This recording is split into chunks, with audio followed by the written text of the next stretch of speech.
Hi, you are listening to Raw Organism, a flowcast where I question everything I think I know and don't know. Like, why do I do the things I do? How can I unlearn to relearn? It's about some personal stories, low moments, funny adventures, nutrition, mental and physical health. Anyways, big questions like, how the hell do I do this thing called life? Stay tuned. Hello, hello, hey, hello, hello, hello, hello, hey, hello, hello, hello, hello. Hi, everyone. I hope you're having a wonderful evening or day, like morning, maybe lunch, maybe afternoon, maybe late afternoon, or maybe, evening or night. I hope you had a good day anyways, or you're having a great day. So happy to be back. And I'm really starting to enjoy this. I like coming here and talk. It feels really nice. And maybe I need to raise my mic's volume. There you go. So I'm coming tonight and I want to talk about briefly why I changed my diet. And also, I want to go over maybe a little bit of the root cause of inflammation. And I know I wrote some notes about that somewhere.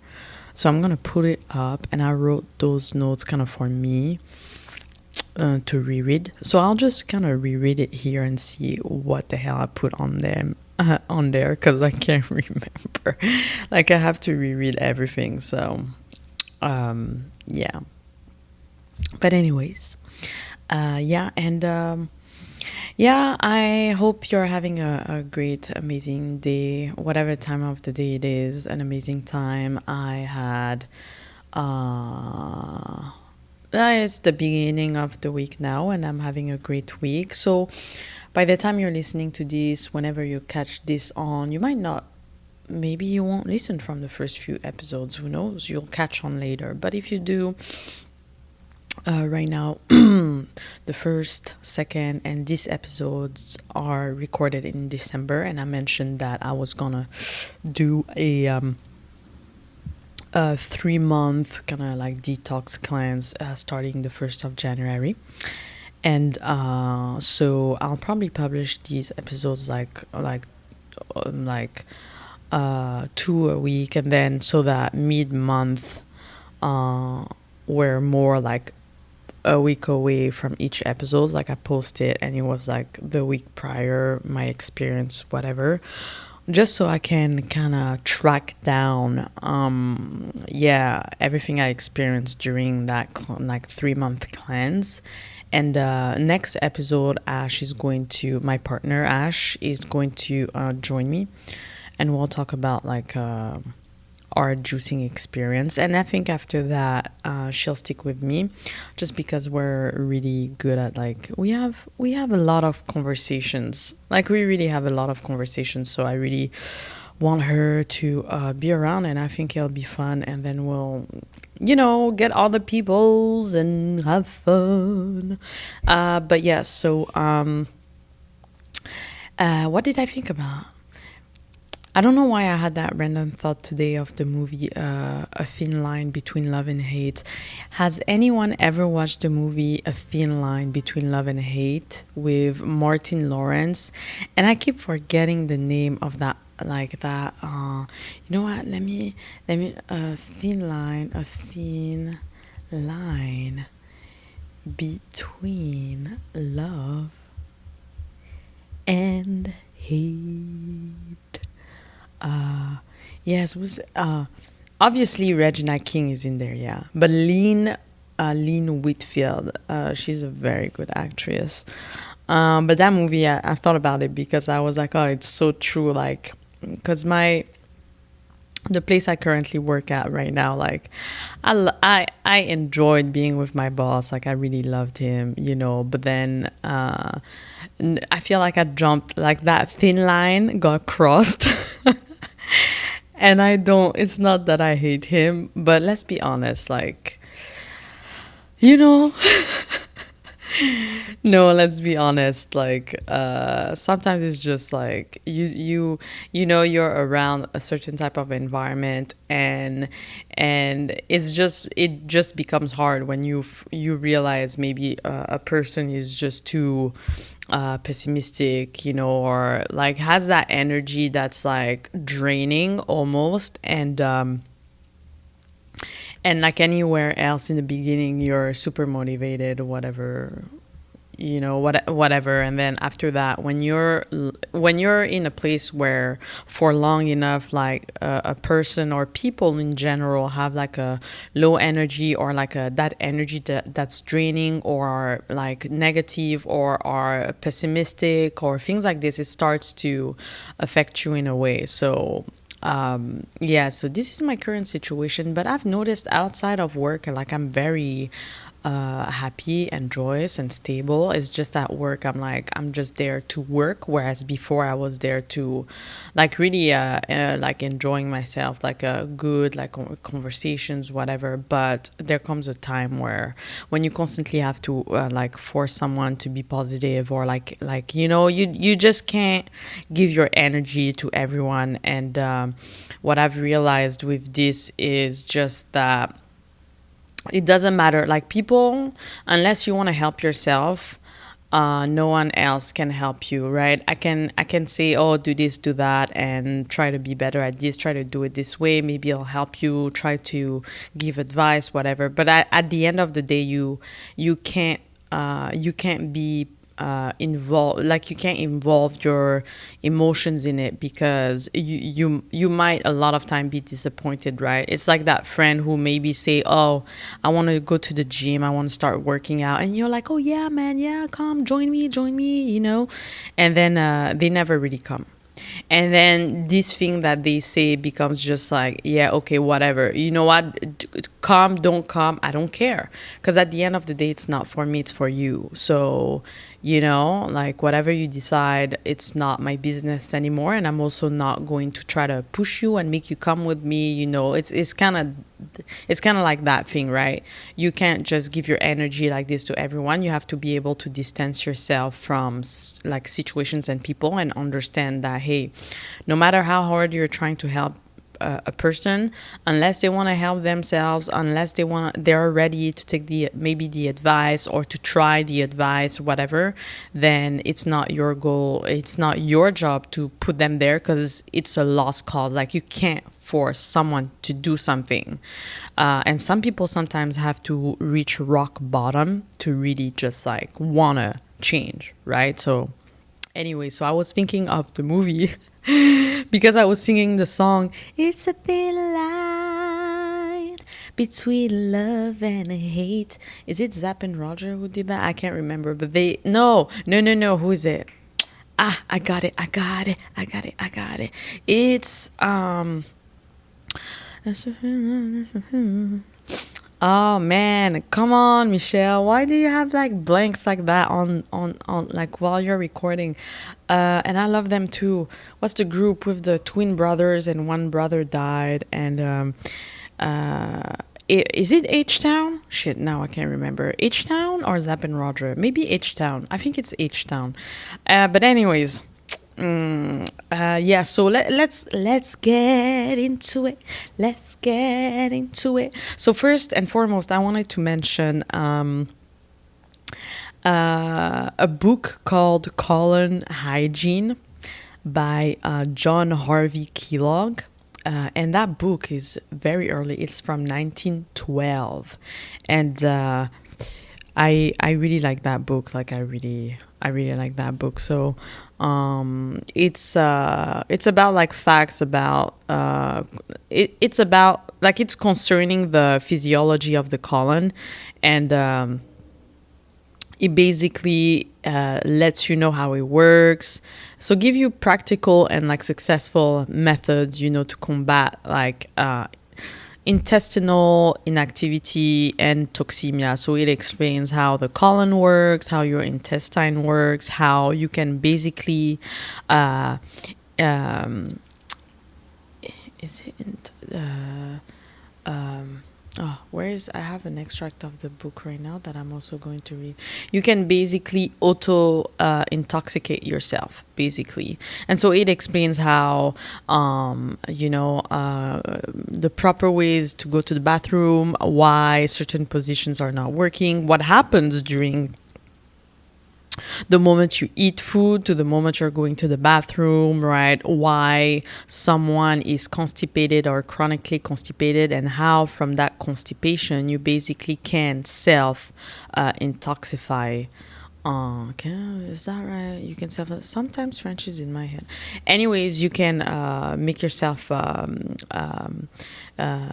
You can poison yourself basically from not going to the bathroom properly, and actually most diseases or inflammation in the body can start from or have the root cause being the colon cancer, the colon being in a very bad state. Okay. I need to drink some tea because I feel like I'm like, oh.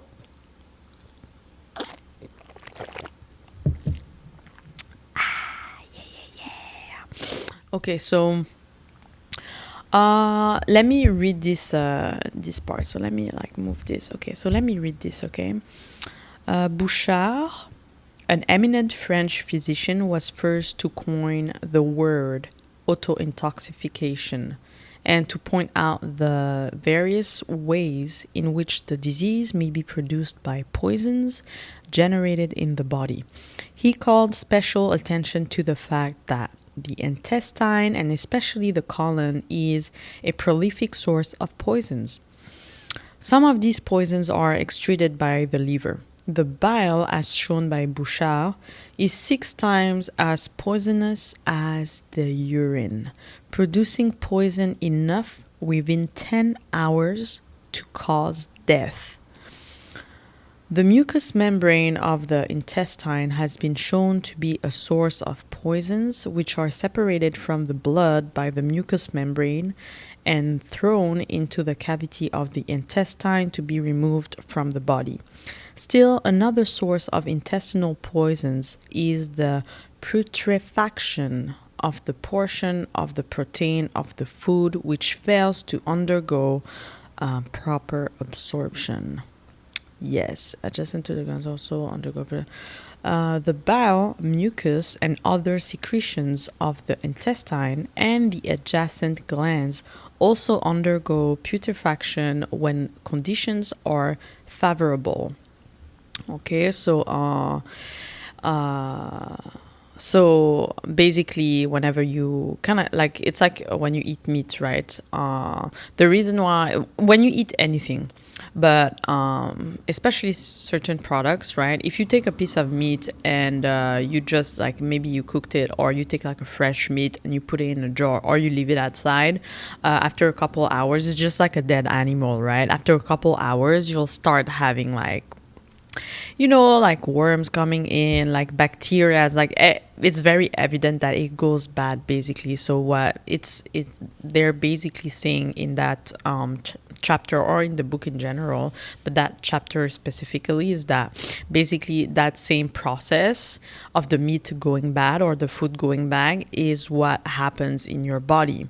And that's why it's very important to go to the bathroom and not be backed up, because that putrefaction cannot take place inside of your body, and so the food shouldn't stay there more than it needs to. It needs to come out, because if it happens and you're unable to go to the bathroom, then now the putrefaction happens in your gut, and now it's a whole issue where obviously it has bacteria that you don't want in the body, right? And so from there, long exposures to that bacteria due to you not being able to go to the bathroom enough or sufficiently, right? It's something that stays, and from that, over the years, over time, just generates like diseases, autoimmune diseases, and et cetera, et cetera. And so that's basically the what in this book he's talking about, like the common cause of majority of the diseases, because we are just chronically constipated, and we keep food digesting. We keep food that is digesting in our gut for too long. From the moment you start eating to the moment you should go to the bathroom, right? If you eat 3 meals a day, I think I said that before, but anyways, if you eat 3 meals a day, you should go 3 times to the bathroom. And usually, I see, especially right now after my cleanse, now I have more bowel movement, and it feels really great. But yeah, I go to the bathroom more often, and now I understand what he's saying or what people are saying in those books and in interviews when they're talking about proper digestion, right? If you eat 3 meals a day that are consequent, and then you go to the bathroom like an hour and a half after, it's very normal. You should be going to the bathroom 3 times a day, because that food that you just ate, technically it shouldn't be staying in your stomach. It's not meant to stay there. It's meant you ate it. It's doing its work of absorbing whatever nutrient, vitamins it needs in there, right? Giving life to your body, especially if you're eating live food or whole foods. And then after that, it should just leave your body, right? It's different when you eat an apple, because sometimes we're eating not enough to generate like a bowel movement. For instance, I can go have an apple right now, or like a fruit, right? Or maybe like 2 apples, whatever, but it's not enough to kind of generate like a bowel movement. So I might not go to the bathroom, but then again, I won't, that won't make me go like, oh my God, like I didn't go to the bathroom. That'll just be like, oh yeah, I ate 2 fruits. It's not like necessarily enough now, but I won't worry about the fruits staying longer, because it's very different than if it's like meat, right? Obviously. But yeah, so that's basically what he's saying in that section of the book. But the whole book in general is very interesting, explaining how to go to the bathroom. Like, obviously, I think everyone knows now that the proper way to go to the bathroom is you have to squat. So you have to lift your legs, and you need like a platform to lift up your legs. And if you don't do that, it's just the natural way of going to the bathroom, squatting. And that's how people used to go to the bathroom before. And in French, we call them toilette turque. It's like Turkish bathroom. Basically, is that like those bathroom you go in and you have to squat to pee and poo. And basically, that's actually the proper way for your intestine and your colon to expulse fecal matter. And if you don't do that, you are, if you have anything like hemorrhoids or whatever, you're just, it's not helping with proper expulsion of the fecal matter, and that can induce other things from that. So yeah, if you want to get like a stool or whatever, I have like a mini trash by the toilet, honestly, and I use that mini trash. It's not a disgusting trash, it's just a regular bathroom trash, and I put it by so I put it by I put my legs on top of there, honestly, and I go to the bathroom. And I've noticed I've started doing this like a while ago, like maybe a year and a half ago or something like this. And ever since I've been doing that. First of all, it was very logical to me, and second of all, I've noticed how, yeah, definitely every time I go to the bathroom and I do that, it just comes out like fast and naturally. You barely have to push or anything.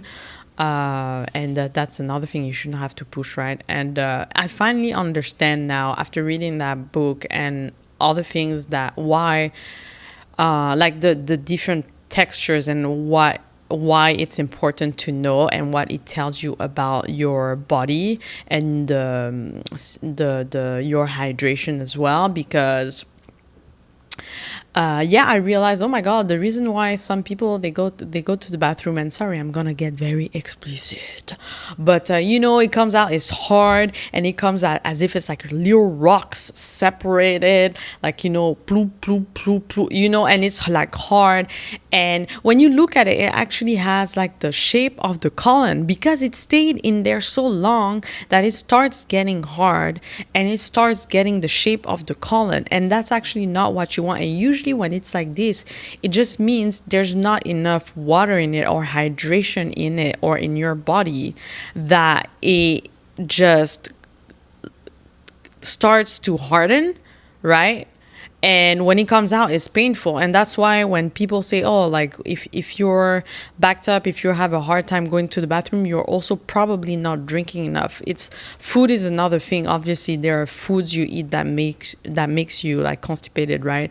But a lot of the time, lacking proper hydration is also contributing a lot to not being able to go to the bathroom, and also creating pain when you go to the bathroom, because when you drink a lot, you'll start seeing it becomes softer and it comes out like way smoothly, right? So yeah, sorry, I know, but these are things we need to talk about. Everyone does it, okay? So no shame in me talking about poop number two, because that's how I call it, number one and number two. Yeah, okay. So but yeah, so let me go into my like root cause of inflammation notes, because I haven't read it in a little bit and I'm curious as to where I know what I'm saying in there. I just think it might be interesting before I start the reason why I change my diet really fast, and that will also probably explain why explain autoimmune diseases actually and what they are, because like I said before, doctors are like, yeah, we don't know why it's created, blah blah blah, why the body would attack itself. And I know I mentioned that the body is very intelligent. There's no reason why, even logically for me, without like a medical education, I'm like, the body just wouldn't decide to attack itself if it was if it was healthy. I don't believe that, you know what I mean? So I'm like, yeah, no, it doesn't make sense. It's not logical. Therefore, I don't think that is a right thing to say. And so when I decide that, it's usually when I decide to kind of look and investigate and see what people are saying, right? So here I wrote like before 1950, and these are for me because I just like I need to write something, otherwise like it's a lot, like I can't remember everything. And also sometimes by writing things down and you read different things, you're able to kind of it's like a puzzle, right? You bring in that piece of information, bring that other piece of information, put them together, and now you have the full picture. Okay, that's how it works, right? Because one person might explain and you still feel like you're missing some information just because the way they explain it is just, not enough, right? To get the full picture maybe of how something is working, you want to hear it from different person, because then you're able to copy, to like paste all the little bits together and get like the full picture. So so I wrote here, oh my god, yeah, okay. So before 1950, wheat had only 14 chromosomes, called E-corn. And since the 1950s, modern wheat has now 42 chromosomes. Exaploid wheat consisting of 3 ancestral genomes. Why this sudden change? The Rockefeller Foundation tasked Norman Ernest Borlaug with developing a high-yield, disease-resistant wheat variety to address famine and food shortages in India, Pakistan, and Mexico during that time. Allegedly, was I wrote that. I wrote allegedly because apparently now you have to say allegedly all the time. Allegedly. So what's the issue?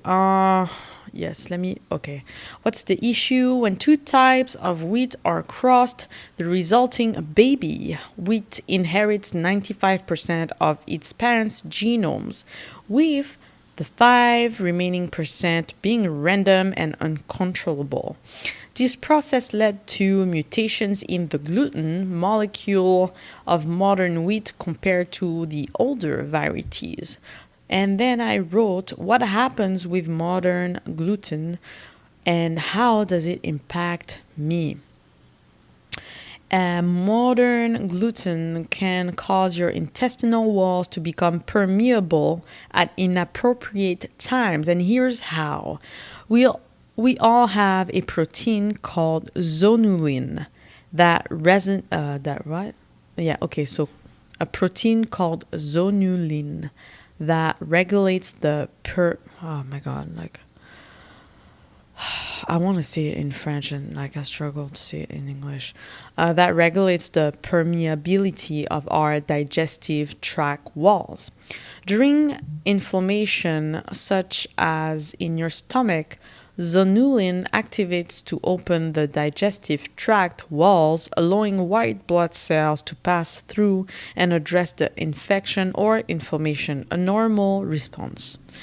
So yeah, zonulin affects the permeability of your digestive tract, and if there's an inflammation is in the gut, then it'll open up the walls and let some white blood cells pass through.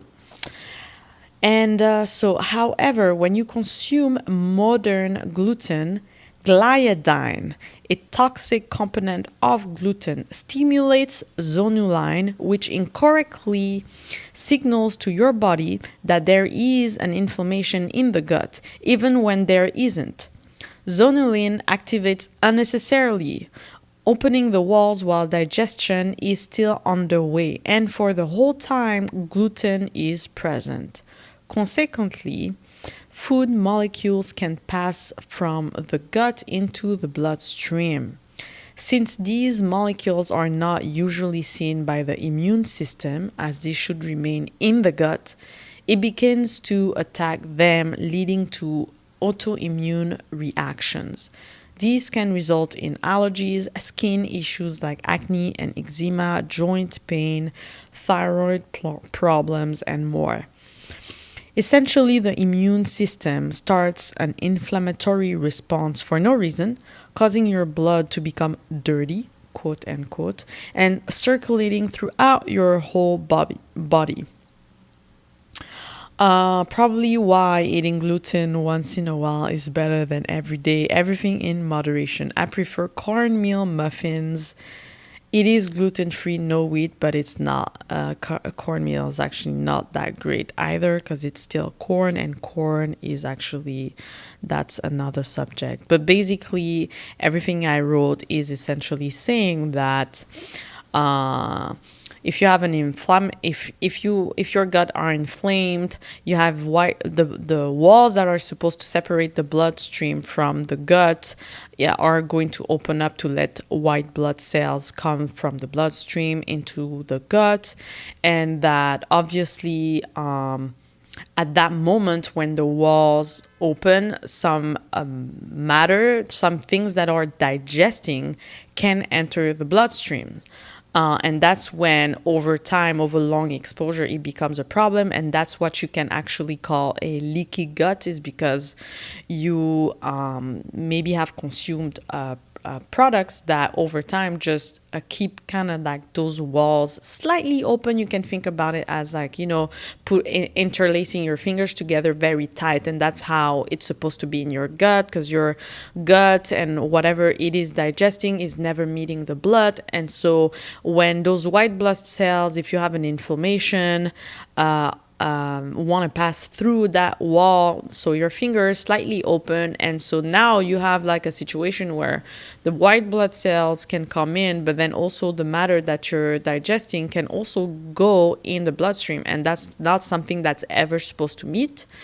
Like it doesn't know what's behind that wall, essentially, right? And so when those two meets, then it becomes a problem, because it's like as if your blood is like, what the fuck you doing? And the gut is like, what the fuck is happening? I don't know you. You don't know me. What the fuck is happening? And so from there, you get like an inflammation response, because the body starts attacking itself, not knowing that it's actually doing it to itself, essentially. And so that's what I am saying, I think, in those notes. And that, so gluten can trigger that false alarm that, hey, there's an inflammation in the gut.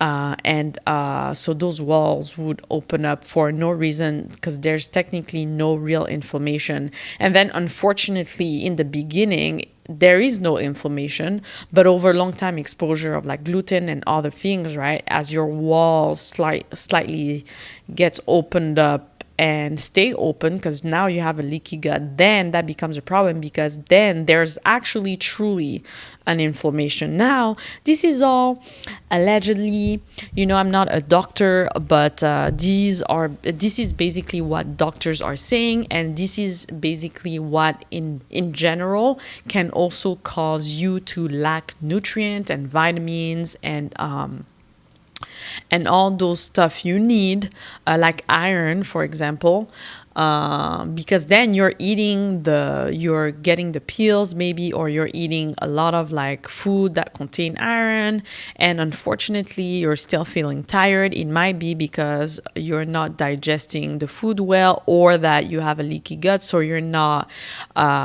getting, even if you're getting enough of it, it's not kind of being counted well. Or it's getting lost in like whatever, all these type of things. So that's when it becomes kind of tricky. But essentially, that's basically how you get an autoimmune response within the body. So the body starts attacking itself, and then that obviously once your blood becomes dirty and it travels throughout your body, I think it's 9 times a minute or more or less, but around that time it circulates throughout the body. And then so that's when people will have different immune issues. Like for me, it can be the thyroid, right? And it's funny because before kind of like going through all this and reading all this and trying to make sense of what it is, and maybe it's not even that, but that makes sense to me. But I know before that I was like, oh, maybe I have a leaky gut. Like I feel like I'm eating these things and it's not doing anything. Maybe I have a leaky gut. Like I should really be checking this out. And I really think it was or is the case. I say is the case because I'm probably still thinking that, you know what I mean? You don't heal in one day. But yeah, so I used to say like I probably have like a leaky gut, right? Because otherwise, like I'm eating all these things and I'm still feeling tired. I still feel like I have like an iron deficiency and probably other types of deficiencies. So when I read this, it kind of made sense to me. And then I wrote, why can the colon be the root cause of many diseases? And I said that most people eat 3 meals a day. It takes about 20 minutes to digest fruits, 40 minutes for vegetables, an hour and a half for meat, or even more. I know for me, for meat, it took me longer to digest, and probably honestly more than a day. And you can see where that now it's the problem. So ideally a bowel movement should occur within 30 minutes to like with 3 hours of like after each meal. Maybe like an hour and a half is more accurate. Many people, however, are constipated. Doctors often consider going to the bathroom only 3 times a week to be normal, which that sounds crazy to me. That is just crazy to me, knowing that when you look at animals like chimpanzees, they eat continuously and they have bowel movements up to 10 or 50 times a day. So it means animals, when you look at horses, look at like cows, they continuously eat throughout the day and they continuously basically take a shit all the time, right? And that's because you have your stomach is not meant to hold shit in it. It's not meant to hold anything. It's just meant for you to eat the food, like feed yourself, give your body nutrient, vitamins, whatever it needs, and the rest of it, whatever is not digestible that the body didn't use, it's meant to come out. If it stays in, that's when all your issues begin.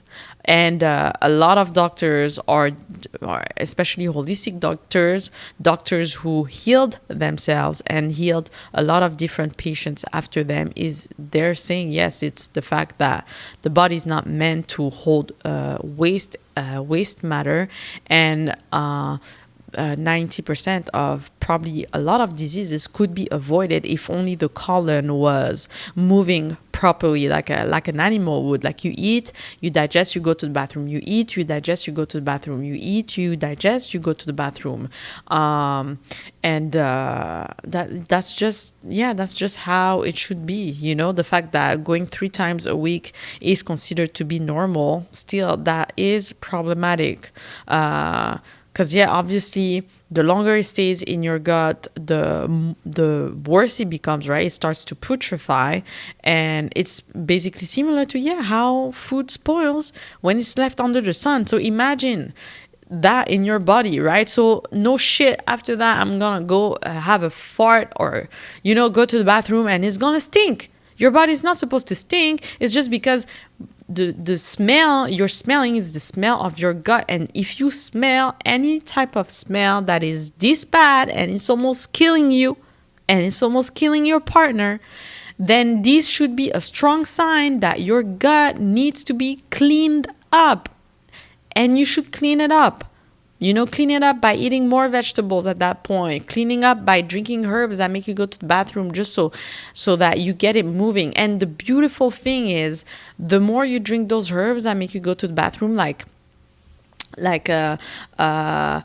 sometimes I'll do for 2 weeks or more, but I've noticed since taking those herbs for like a long period of time, right, your body naturally adapts.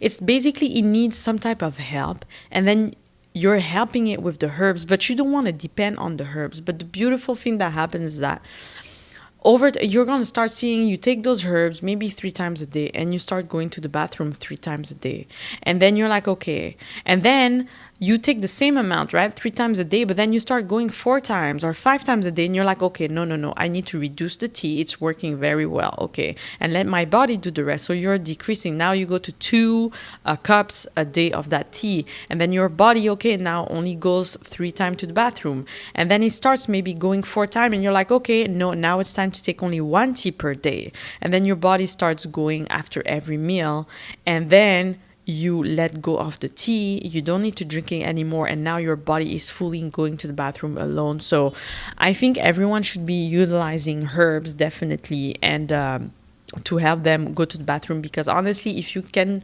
just get that colon moving and cleaning up, you'll do yourself like a very, very, very, very I lost what I was going to say.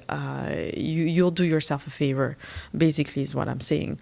But yeah, so you when food stays too long in your gut, which is not supposed to, it just hardens, it accumulates, it putrefies, and then you can only imagine from that. Just because you don't see the inside of your body, right, doesn't mean it doesn't look nasty inside. You might look very pretty in the mirror, but inside you might be very, very, very nasty, and I don't think that's something we talk enough about. It's like, yeah, you look good for sure, but inside you might look like shit. And I said that before, it can take years before we even realize what the hell is going on. By the time we realize what's going on, it's not that it's too late. It's just you're now in a position where when you're forced to you're forced to become, disciplined, because now you don't have a choice. It's either you clean that up or you get sick or you get sicker. You know what I mean? So yeah,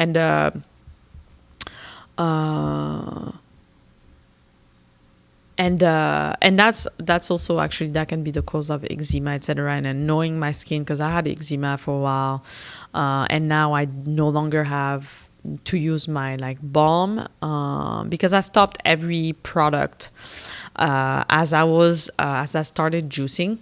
I stopped. So what did I do? So I definitely stopped wearing deodorants, and I don't smell. And I was surprised, because I know one time I entered the bathroom, and I don't know what we were talking about, but Ashley was like, oh, she doesn't wear deodorant anymore. She doesn't need to. She doesn't smell. And I was like, oh, I never thought about it. Let me try. And then that made me question, okay, where did I learn to wear deodorant, and why did I wear deodorant? Because why do we need to wear deodorant? So I tried, I let it go. Wow. Just before we were juicing, actually, when we were doing just plant-based, right? We went plant-based, and then I didn't smell. And since then, my body doesn't smell. I can go to the gym, I can sweat, I don't smell. And I'm like, wow, that's crazy. Sometimes one of my armpit, the right one, will literally smell like celery. It's crazy because I have a celery juice every morning. And so my armpit will smell like celery, but it's not a bad smell. And the other one literally will not smell. But yeah, and then I was like, oh yeah, my God, we both don't smell. And when I'm going to the bathroom now, it doesn't smell. I don't need to spray whatever perfume they make for the bathroom, right? And then now I'm like, so why do we need the spray in the bathroom if when you eat clean, it doesn't smell? Because it's almost like, oh, it's supposed to smell, right? I mean, it comes from the body, but no, when you're going to the bathroom regularly, because that's the way it's supposed to be, because food is not sitting in your stomach, you don't smell. It's not smelling, you know? And so I was like, oh my God, like I actually never thought about it. Why do we use the perfume? Why do we, you know what I mean? And so after that, I was like, okay, yeah. So I stopped. Like I focused on just like shea butter, coconut oil, or like grapeseed oil, castor oil. Even for my hair, I transitioned slower for my hair. But for my hair, I stopped using shampoo a long time ago. I was usually co-washing my hair with conditioner, and even that I stopped. Now I'm fully natural in the sense that I use castor oil and a baking soda on my scalp to like scrub it and like clean it, because it's very good antibacterial and it cleans just like excess oil, etc. But it's all natural, right? And at the same time, the castor oil is penetrating in your hair follicles, like stimulating growth as well, cleaning as well from inside. And so that's what I do. Then I rinse my hair, and in the shower I actually started using black soap on my scalp to clean it. And after using black soap, you would think that it's the African black soap. You would think that my hair is left like kind of like hard. Like after you take a shampoo, like you put shampoo on your hair, right? It's usually like hard, and you need to put conditioner to make your hair soft again. And that doesn't happen. My hair is softer after I use the black soap. And then after that, that's it. I just come out of the shower. I put like coconut oil, or I put aloe vera, and then that's it. And my hair is fine. It's been growing. It's like healthy. It's like stronger. I can see how I used to have hair breakage on some areas of my like scalp, right? And now that hair, when I'm shedding, it looks thicker. It looks like the hair I used to have when I was a kid. And 3 years ago, my hair used to be like very thin and breaking easily. And now when I look at it, it's like, fuck, it's like fucking elephant hair. It's like thick as hell. But yeah, so I started doing that. Like I said, the oils even for the face, no product at all, and that's difficult because I need to find what's the right balance, because I still have some acne on my face, right? And during the first cleanse, like like all my skin was completely clear, so I definitely think I'm doing better on like fruits. But the point is, it's not in 21 days that I was going to heal, right? So the acne coming back, like, is just a sign that hey, my blood, although I can see that it's clearer and it looks like cleaner, there's still some cleansing to do, right? I still have a long journey ahead of me, and that's why I want to do those 3-month detox to see where that's gonna get me, and like further push me towards my healing like stage. But it's definitely something that in the beginning I was kind of like, oh, like I want things to happen fast, failing to realize, or realizing but still being impatient, right? That healing is a journey. Like, it's not gonna happen in 21 days. It's not gonna happen in 6 months. Sure, maybe like I said, the grape cure in the previous episode, right? 6 weeks, yeah, but still, you still have a long journey ahead of time. You have to maintain it. It becomes like a lifestyle, right? It just depends where you want to go, your end goal, where feels healthy to you, what is health to you. and yeah, whatever you're trying to achieve. And for me, I know that I this is all challenging for me. I want to see results. I want to see what it's like to feel completely clean. Will I sleep better? Will I dream more? Will I be more spiritual? Will I have more my intuition will be heightened, right? All these things that people talk about, because these are things that I want to see and experience. Then this is why I'm doing all this, is because I want to try to see if I can reach that level and see if these people are saying things that are actually happening to them, it's actually real.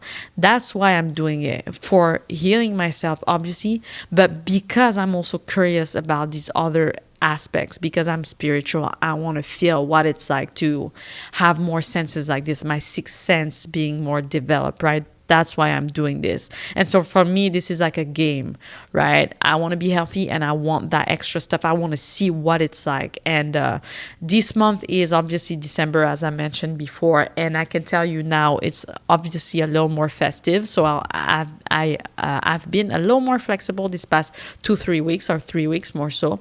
And I can tell you right now, if I had any fucking doubt of all this working, the doubt is gone, because from June to like November, or to like end of November, right?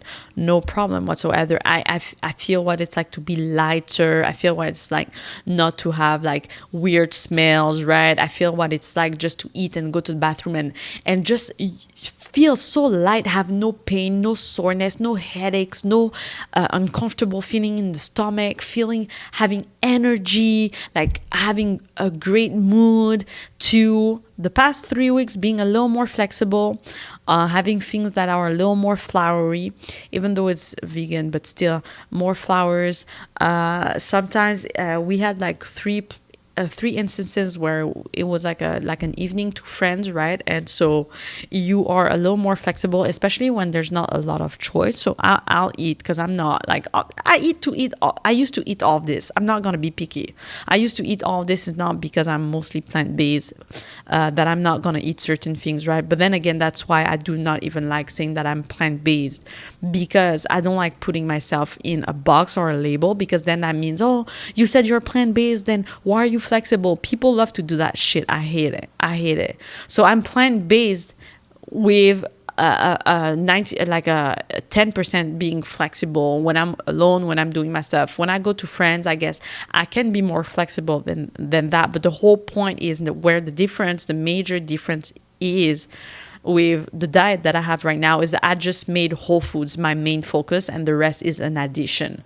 Like vegetables and fruits are now something I have to consume every day.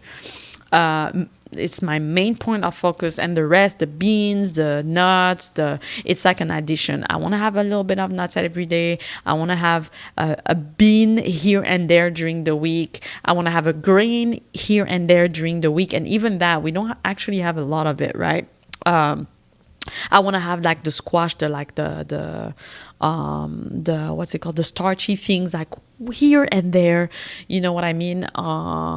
But vegetables, fruits, main focus. Whereas before it was all the other stuff before, and then the vegetables and the fruits after, and sometimes not even the fruit, right? So that's why I don't like being in boxes, labels. I'm like, this is just what I'm feeling like I'm eating, what I feel like eating, sorry. And the major difference is now when I want to eat something, right, I know exactly what it is going to do. And that is what's beautiful about this experience, is because you're eating less, you know what reactions, what creates a certain reaction right after you eat. And it wasn't like that before. Now, once you do a cleanse, you become more sensitive to things. And people were like, oh, maybe you just became sensitive to rice. Or no, like, I've been eating rice my whole life. It's not after 21 days that all of a sudden rice is a problem, right? So it's not possible. And how come I eat vegetables and I'm fine? I have no headache whatsoever. I eat fruits, I'm fine, no headache whatsoever. But then I'm gonna eat like a pastry and I'm gonna have a headache right after, knowing that in this pastry there's only sugar, flour, refined flour, and all that. All that stuff that doesn't come with fiber is basically shooting yourself, right? With like just sugar. But the thing is, it's enjoyable. Am I saying no to this? No, sometimes I'm gonna have it. And guess what? Sometimes I'm gonna have a regular pastry, not even vegan. Sometimes, rarely, but I'm gonna have it. But the thing is, I now am in control and I now decide if I want to have it. And if I want to have it, I know what it's going to do and I'm okay with it. But I'm okay with it because I know what it's going to do, and because at the time where I'm deciding to do it, I'm like, yeah, fuck it. I don't want to feel guilty. I don't want to, if I want it right now, I want it. I know what I know what it's going to do. I know after that I need to eat a lot of fruits, a lot of vegetables, make sure I'm hydrated, because right now I'm going to ingest something that's literally shooting myself with sugar. And it's okay. I'm making that conscious decision, right? But before it came from the place where it was like a craving. It came from a place where it's a craving. Not saying that I don't experience cravings anymore, because I still do a little bit, still less. But the thing is, now I'm able to reflect back and I'll go to a coffee place, for example, and I'll be like, oh, I want coffee. Yeah, but Michelle, do you really want coffee? And why do you want the coffee? Where is it coming from, right? So I explained earlier that, I now go to work, right? And like I'm now at the point where I feel like I'm no longer happy in my place of work, right? And I've started wanting more teas in the middle of the afternoon while I'm still at work, like around 1 p.m. And wanting like a little pastry. And that place that's next to work is has a vegans, like small, like maybe 2-3 vegan options, right? And I usually take what's the healthiest. So even in that, I'll still try to pick what's the healthiest. Even when I want to crave something, I'll still make sure I'm picky about what I take, so that it has less of the bad things, less of the things that I would try to want to avoid, right? But I'm still going to indulge in that way, right? But because I've noticed at work, I'm no longer that happy and I'm looking for something else. I've noticed that I want more of these things. And so now I realized, oh yeah, it's totally out of like emotions. We are all emotional eaters. Whenever you're feeling not so great, you want to indulge in that aspect. Now, maybe for some people it'll be like a workout. You just want to work out a lot, but for a lot of people, it's gonna be food, and I go for something that for me means comfort, right? I want something warm, especially because it's winter, and I want something that's a little sweet because it makes you feel good, right? They make it taste good. There's a reason why everyone wants sugar, and they put sugar in everything, is because just it brings you some type of comfort, right? And so, but that's the difference between then and now, is that now I'm able to see all of that and observe myself and be like, oh yeah, that's why you're doing it. And it's okay. You know what? You've been good for several months and you're still eating all your vegetables, all your fruits, drinking your juice, drinking your enough water, and having your electrolytes from your fruit, right? If once a day you want to have like a small vegan cookie, then let yourself do that. I know it's coming from a certain place. Just make sure it's not like you're leaning toward this several times a day, because before I could have like a bunch of cookies, right? Or I could have one in the afternoon and come home and I want to have a dessert, right? And then lo and behold, that is something you do every night, is, oh, I want a dessert. Oh, I want a dessert, right? And during the morning, you're already eating maybe something that's already sweet, right? Especially because I had a sweet tooth too. So that's where I'm coming in now. It's more like I'm observing myself from afar, looking at what I'm eating, what I'm doing, how I'm feeling, and being like, okay, this is why you're wanting this. This is why you're wanting that. This is in reaction to this. Oh, you know what? It's okay. You know what it's doing. Just make sure you rinse yourself after with this this and that and that. Make sure you eat a lot more of this and that during that day, just to make sure you replenish whatever you know. And that's just awareness. Now I'm aware of what food does to me. I'm aware of how my environment impacts what I'm eating, right? So that's why it's very important. And when it comes to inflammation, I just wanted to come back to have you ever noticed anything that ends in itis? It's basically an inflammation, like appendicitis, right? It's an inflammation in the appendix, right? Mucus accumulation in the appendix, right? Arthritis, it's an inflammation around the joints, or there's too much mucus around the joints. Bronchitis, inflammation or too much mucus in the bronchial tubes. Colitis, inflammation, mucus in the colon lining. Conjunctivitis, an inflammation or mucus in the eye membrane.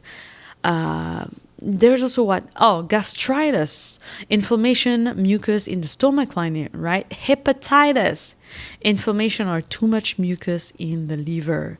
And something that I had that I will go over, we'll talk about it with Ashi, because not in the next episode we'll talk about our juicing experience, but the one after, we're probably going to talk about uveitis.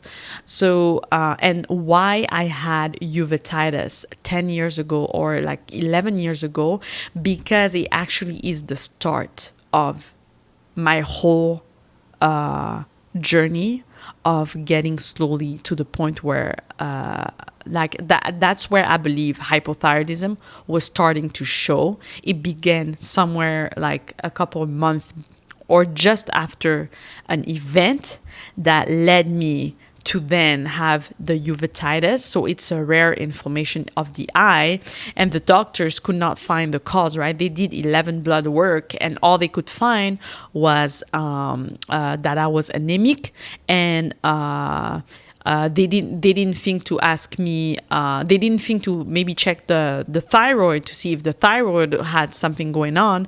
But then again, they didn't check something else, which I will reveal in another episode.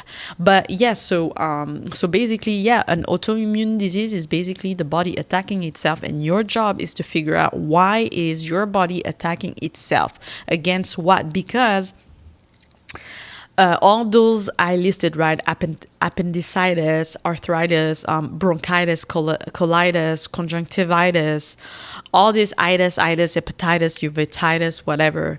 All of them have mostly the root cause of coming from the colon being backed up, or an inflammation from the colon, and then again leaks into the bloodstream that circulates in your whole body, right? And then people will have different responses. So for instance, I got uveitis, someone else might have hepatitis, someone else might have appendicitis, someone else might have arthritis, etc., etc. And obviously it also depends on whatever job, right? Because some people, depending on their job, they'll develop arthritis, whatever, you know what I mean? So these are things that are just interesting. So but this is all allegedly, because at the end of the day, I'm not a doctor, but from what I read, for me it makes sense, and it makes sense for me. It doesn't have to make sense for you. I'm just saying, like, if it helps making sense in some ways to you, then that's great. But I would hope that this is something you would want to look up for yourself, because again, it's your health, it's important. And like I said before, no one knows you better than yourself. When you go to the doctor, the more you tell them, the more they'll know what to look for. The less you tell them, the less you know about yourself and what's happening, the less aware you are of yourself, then they cannot be in your body and feel whatever is going on, right? So even if you want to go to the doctor and you put your whole faith in the doctor, at least you want to go there and knowing your body enough that you can give them a lot of details, because a lot of the symptoms you might be feeling might come from several different things. And so the more you can give, the more details you can give, the more it might help direct or point somewhere specific, right? So, but anyways, in terms of why I decided to change my diet, right? And I'm going to start around, and I'll be quick, and I'm mostly going to start where why I went plant-based and started to do the juicing. And again, and then again, like I said just before, I'll go over what happened 10 years ago that probably jump started everything I'm experiencing right now, and the reason why I want to heal. Sorry, my tea.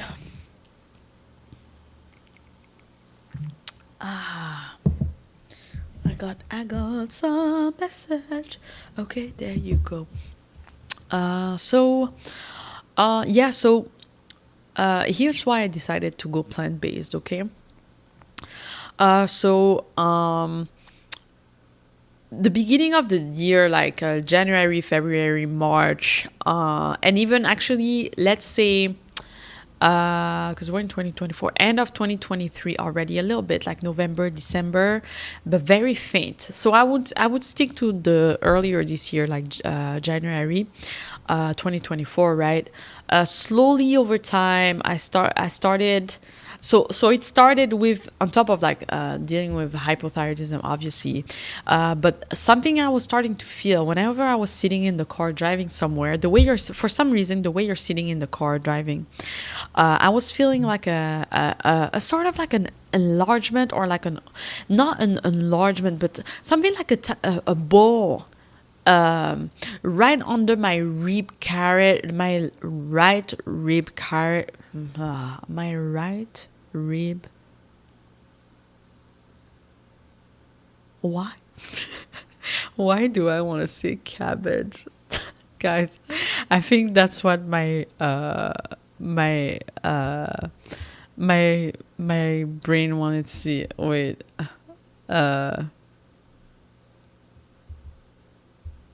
One sec, because I was totally. Oh my god. Yeah, rib cage. 1 second, sorry. I was on my yeah, okay. So I really don't know why I was going to say rib cabbage. No, honestly, that's the problem when my brain thinks faster than when I speak sometimes. So a lot of times, sometimes I'm speaking and my brain thinks faster, and it's like the words coming out of my mouth, like it's like I can't control. I have to go back and fix whatever it is I'm saying. But anyway, so under my right rib cage, where it's pointy, that very last rib, right under there, if you press the belly, the side of the stomach, right, I was feeling some type of like thing. I did not feel any ball or nothing, but the fold there is when you're driving, and that thing while breathing, I was feeling like it's not nothing painful, but it's like something that's expanding. And I was like, I remember feeling it's weird because it's like, oh, it's almost like I can feel the organ that's there. That's how it feels like. And I'm like, oh, this is kind of weird. It's uncomfortable, not because it's painful, but just because it's like, ooh, I feel like I can touch my organ. You know, it's like when you touch your skin. I don't know how to explain that sensation.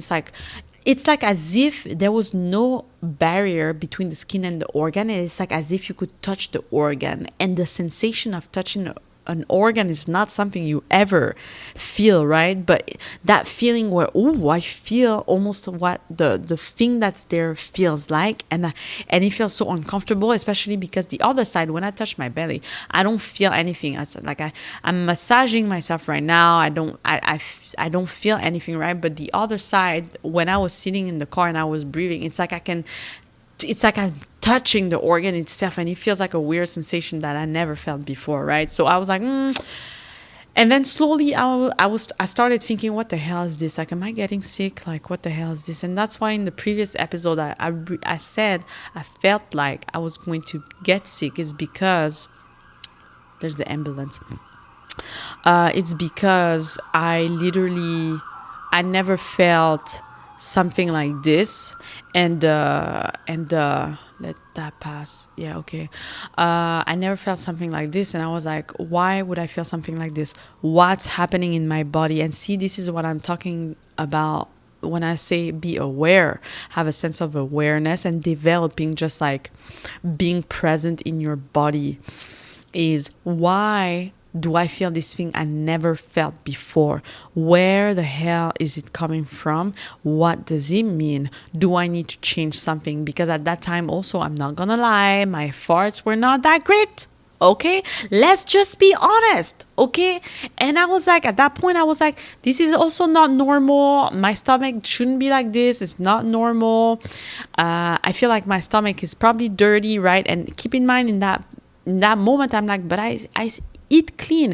And then at that same time I'm like, oh, I probably have a leaky stomach. Like, all these things just came on me, and I was like, this does not add up. There's something going on, and I really need to figure out what's going on. And then I started thinking, I feel like maybe there's something that's happening, that I'm getting sick, right? And I hate being sick. I hate it. And for my life, this is absolutely not an option. I need to be healthy. There's no way I can find myself in a hospital. I was hospitalized once for 7 days, and I decided at that time that was enough. It was the first time I caught malaria. I had spent a summer, 1 week or 2 weeks, I think, with a friend in Benin, and it was amazing. But I had like probably a lot, like, like beat, the whatever, the what's it called, mosquitoes, right? And I never had malaria before, even though I've lived, like I said in when I was introducing myself shortly in the first episode, right? I've lived in Gabon 8 years. I've never had malaria. I lived in the Democratic Republic of Congo.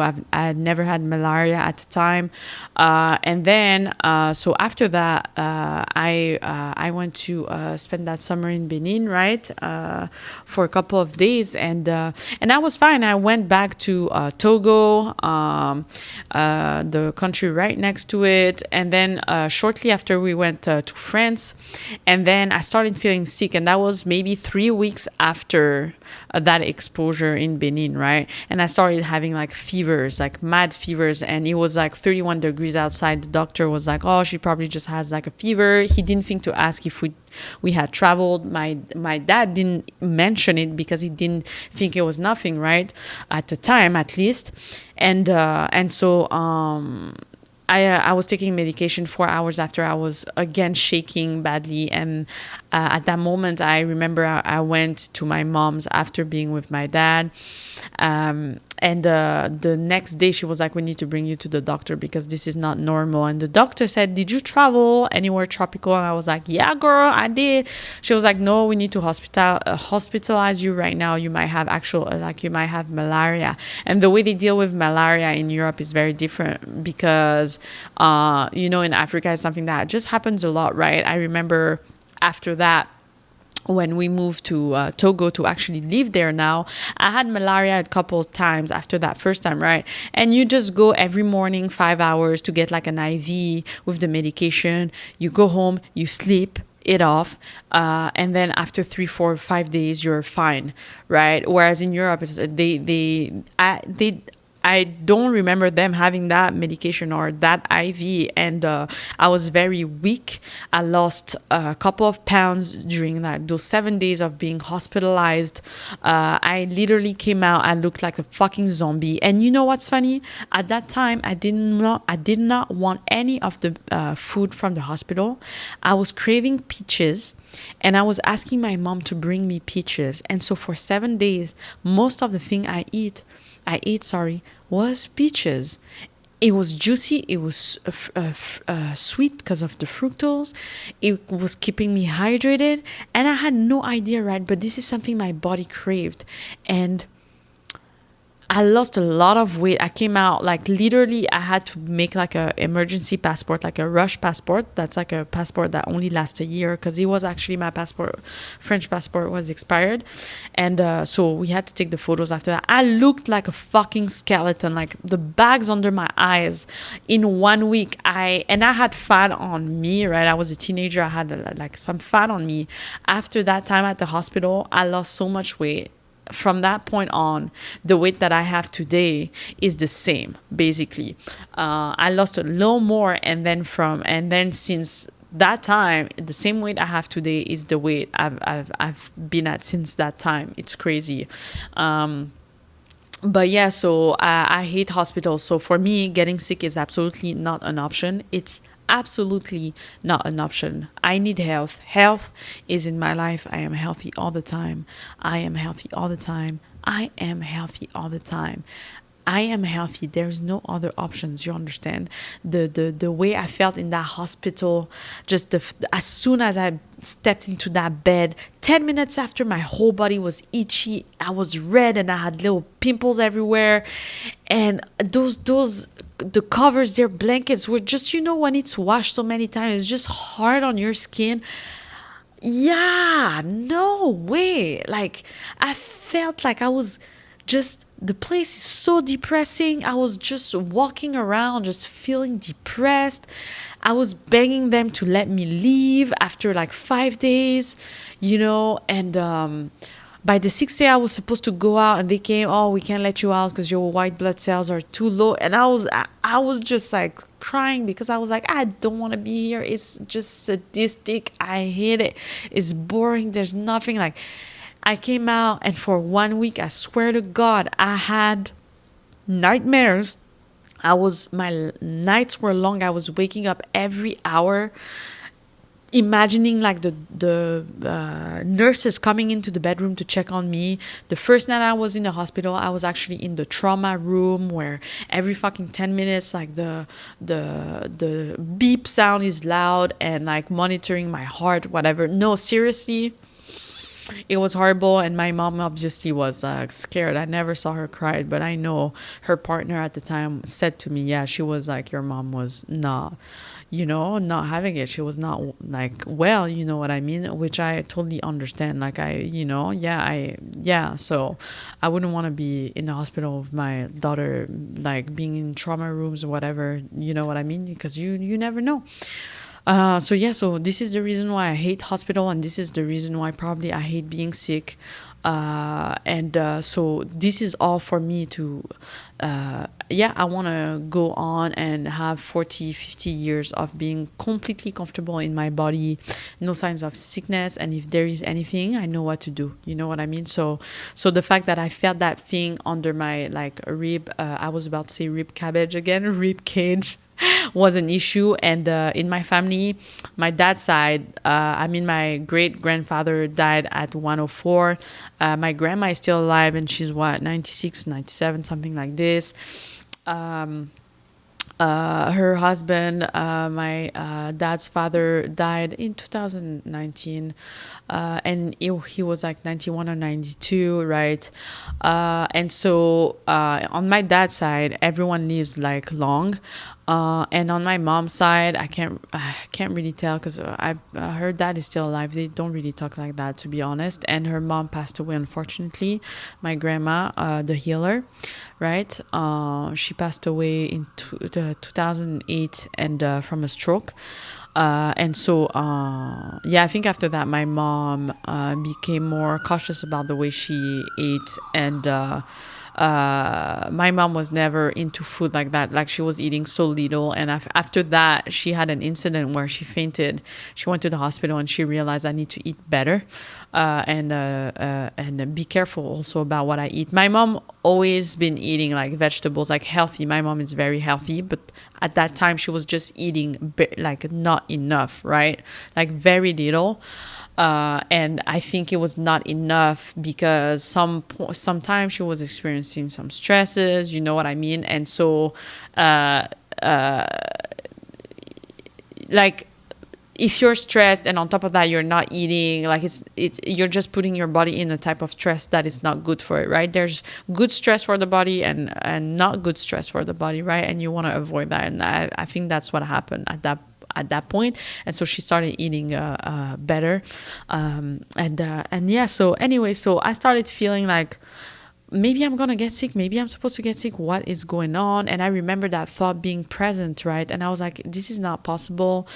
And I was like, yeah, but there's no reason why I would think that I should get sick, because in our family on both sides we're good. So why would I get the feeling like I'm gonna get sick? And then my tongue became super itchy. I started having like an itchy tongue with like strawberry dots on it. It wouldn't go away for a month and a half. And I was like, this is not normal. I started having sensitivity to like bananas, etc. And I was like, I've never had anything with bananas. What's going on? Like my body was just fighting to tell me something. And I was just like, okay, like I really don't know what's happening, but something needs to happen, right? And I started for a while. Before that, I started having more PMSing, more emotional imbalances, like mood swings, etc. Enough that now I'm like, okay, no, with all of this adding up, it's not normal, right? So I tried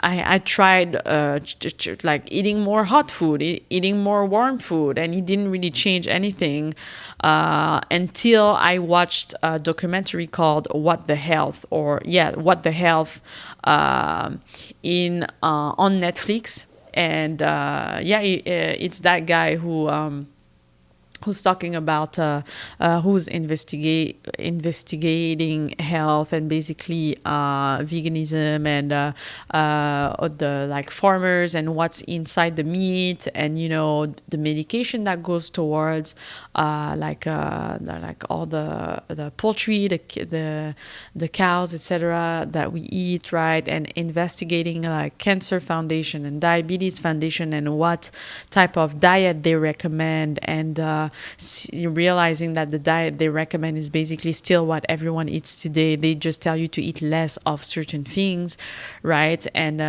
but unfortunately, it's actually not enough. And I think who inspired me the most in the documentary was Dr. Milton Mills. And I went ahead and I watched some of his lectures, and he's just so funny because he's vegan, plant-based, and the way he explains why meat is not necessarily great for you, and that's his opinion, and that's my opinion, and that's other people's opinion. You don't have to agree with this. It's your life, obviously, but just the way he explained in that documentary, and after that, when I watched his lectures, the way he explained why meat is actually, we're not people who are supposed to, or humans are not necessarily supposed to eat meat. Why? Explaining the length of your colon and intestines, comparing it to animals who actually eat meat, right? And the fact that they eat it raw and they have the teeth to kill the meat, right? To kill the whatever animal they want to kill. They have the teeth and the jaw to kill the animal alive and consume the meat right away. And their stomach digests it very fast, right? Because it cannot stay in their body. So their stomach is actually way shorter, way more acidic, so that they digest that meat faster and it comes out of their bodies fast, right? And they don't cook the meat, obviously. And the fact that we're more plant eaters, like the gorillas, the cows, etc., because of our jaw and the way our jaw moves, and also our teeth, etc., etc. Anyways, I'm not going to go into that. But like I said before, it's several doctors talking about it, right? Worldwide, in Asia, especially in India as well. A lot of Indian doctors are talking about it. Yeah, and it's like it is true when you think about when they were explaining how when you think about milk, you're like, a human baby needs the milk when it grows, right? And that milk is supposed to help them develop and grow. And that's why actually you should be breastfeeding your baby for 2 years. And after that, after the 2 years, then the baby moves on to actually chewing food. and chewing like natural food, like whole foods, right? Because then you develop your jaw. That's how you develop your jaw. And so people nowadays are giving food actually too early and stopping breastfeeding too early as well. And it is showing that the more you breastfeed, actually, the healthier the baby is, or the stronger, or the more immunized, or the more immunity it has, or the stronger it is. And I don't know, but anyways, so it's just like the cow. The only time the baby cow drinks the milk is when it needs it to grow to its like to its not adult size, but to the size where now it can move on to actually eat and consume the grass and keep then growing to its full size, right? So no baby cow is gonna drink another animal's cow. No other baby horse is gonna go drink another animal's, like a cow's milk. It doesn't work like that, right? So the milk is meant to, you drink it because it makes you grow. It has certain hormones in there, that like growth hormones, that is supposed to make you grow. And a cow grows differently and much faster than like a baby, obviously, right? So we're the only type of creatures or animals who are drinking some, like another animal's milk. Basically, that's what they're explaining, right? And as an adult, we shouldn't even be drinking milk, because that milk is meant, like I said, to grow the babies into like their adult or semi-adult, or I guess teenager like shape or form. You know what I mean? So it has a lot of growth hormones. And the thing about it is, now we see in women have their periods earlier, right? And you have to wonder, okay, and we have a lot of hormonal issues, especially with periods, right? It's not just only for women, but in men you have more estrogen. You have estrogen levels in men actually shooting higher up than before. And so the common thing is like, where does that come from, right? So obviously, if we all consume milk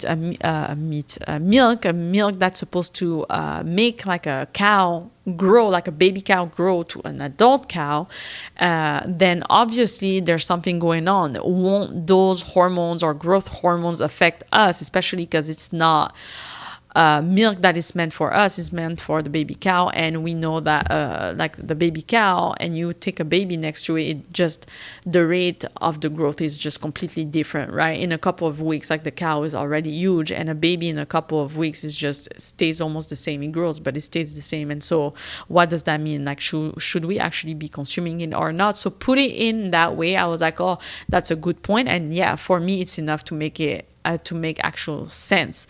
And so that's why I'm like, okay, to make it more sense, let me try to remove it and see how it impacts me, right? And for people who have eczema, right, it's a lot of the time it's in the gluten and the milk. And if you cut that for 3 months, see how it impacts your eczema. And when I say that, I'm like, it's easy to say it won't work, and I'm not gonna lie, I hate hearing that from people, like, oh, it won't work, when people haven't tried, because you can't know something. Like, it's like me, right? I've experienced a fully clean diet for a couple of months. This month I'm having like 3 weeks slightly more flexible, and I see how the typical things I used to eat before, and even more still healthier now than before, and in less of a dose than before, still that I see how my stomach stays bloated and is bloated. I see how I have slightly more headaches. I see how my energy levels are lower, even though I still manage to sleep well and I have full nights, but I'm so tired in the morning. And I see all that, and I'm able to know, oh, wow, like if I wanted confirmation that all of this was actually working, I just got it.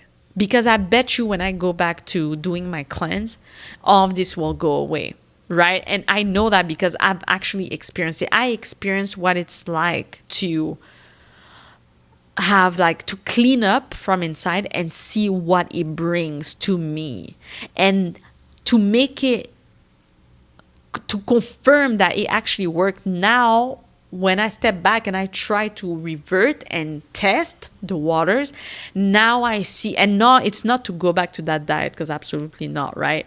and like I said, it's not even like I'm like being like so flexible that I'm eating like shit. Absolutely not. But that's the point. It's like now I realize, wow, I've been feeling so much better these past few months on a whole like a plant diet, that now I'm eating like this, and I'm like, yeah, it's not even worth it, and you realize it's that thing where the more you eat, the more you want to eat.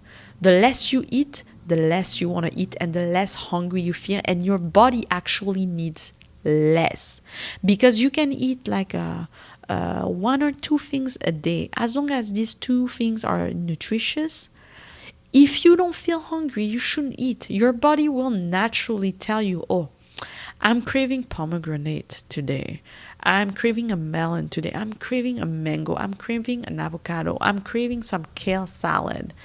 And then after that, it'll tell you, okay, I'm not hungry. And literally now, before I used to maybe eat a lot, right? And after a couple of hours, I'm hungry. And now what I've noticed is after those parties, because it's December, so you go to parties, right, where I eat more flexible.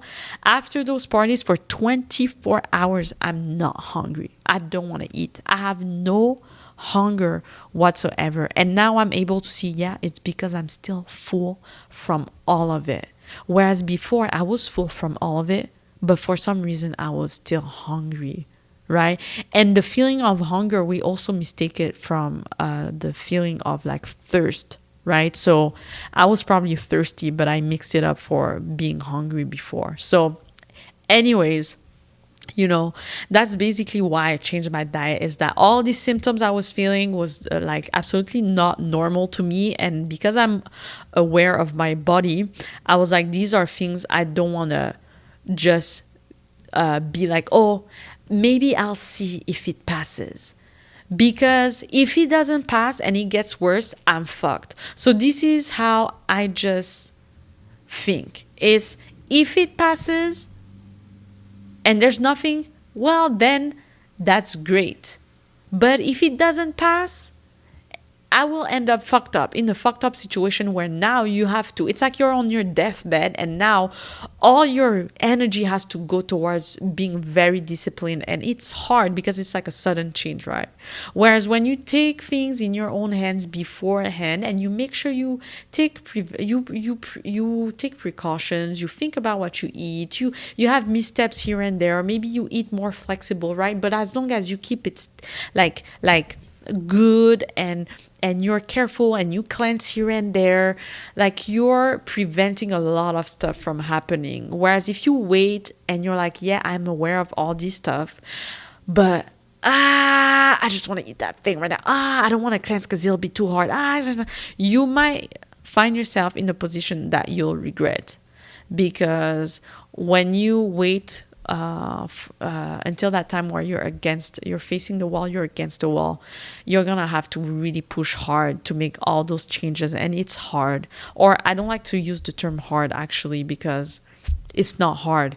It's just you're gonna have to have discipline in your mind, and that can be very challenging because you develop certain habits, and you're gonna have cravings, and you're gonna want things, right? And that's gonna be, unless you're very strong mentally, it's gonna be very challenging. So no one wants to wait until they're up against the wall to kind of make that change. For some people, that's what they need, that's what they require. Some people need to be in their deathbed to realize and change their lives, like 360, right? But others, just the little things are enough to be like, you know what, I'd rather be careful, take my precautions, cleanse here and there, make sure I eat like whole foods here and there in majority, and have missteps here and there. But as long as I pay attention to my body, by doing that, you're just being cautious, and you're gonna avoid a lot of the pains that can come with having to change all of a sudden. Because trust me, it is not that it's hard, it's just that it's very challenging. And you have to want it. Like, that's the thing, you actually have to want it. If you don't want, it's like the gym. If you don't really want to go to the gym, you won't go to the gym, right? But if you reach a point where maybe you just feel so maybe sad about yourself, or you really don't like your body like this, it's there's something in there that's going to be enough to make you want to go to the gym, and you're going to do it because you're tired of the situation you're in, right? But a lot of time it shouldn't be that we wait for that point, because it's going to ask for a lot of energy, mental energy, and it can be draining, right? It's not easy. So I don't like to say that it's hard, because for me it's like as if I have to lift like a 60-pound or like a 100-pound weight. That is physically hard, right? I don't know if I can say hard for the mind. I think for the mind is more so we just like disciplined. We just like discipline, and yeah, the brain is a muscle. You also, so I guess maybe it is hard. The brain is a muscle. We have to exercise it. And it takes time to exercise, and so you want to do it slowly while you have the time and no one is really pushing you hard, or while you're not in a situation where we really have to, because that's when it's actually the easiest, and the transition is smoother and is better for people, right? But when you wait until that moment, it can be very challenging. It'll be much more difficult to not feel drained by it, to not feel to not feel like it's almost like it's painful to do the change, right? So but yeah, so I would say just pay attention to what you eat, and just be aware, right? At the end of the day, we live in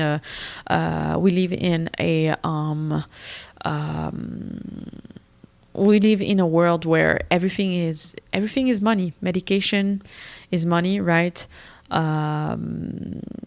Everything is tied to money. Consumerism, medication, 50% of the medication they make goes towards livestock. So whether you like it or not, when you eat meat, when we eat meat, I'd say, because I ate meat, when we eat meat, when we have dairy and all that, it's laced with medication. It's just the truth. They have to sell, they have to make their cows grow faster, they have to, so all that comes at the point. So yes, when we eat the meat, we eat it with the chemicals, it's just like the fruits and the vegetables, we eat it with the pesticides, and unfortunately there is no way to avoid it unless you're eating your own grown food. We all are eating pesticide in one way or the other. We're all exposed to polluted air. We're all, you know what I mean? So it's just a fact. And so yes, unfortunately, it is going to affect us, and that's why you really need to be cautious about what you eat. You no longer have a choice. And I hear people when they say, I couldn't do it, and I almost want to say, you're not at the place where you can say I cannot do it. You're at the place where, unfortunately, now is the time where you want to get into the habit of paying attention to what you eat, because everything is changing. The food you're eating is changing. Everything is just becoming man-made now, that if you want to stay healthy and you want to have the best chances at getting old in a beautiful way, you need to pay attention to what you are eating. And that is just a fact. We no longer have a choice, unfortunately. Food is just becoming terrible.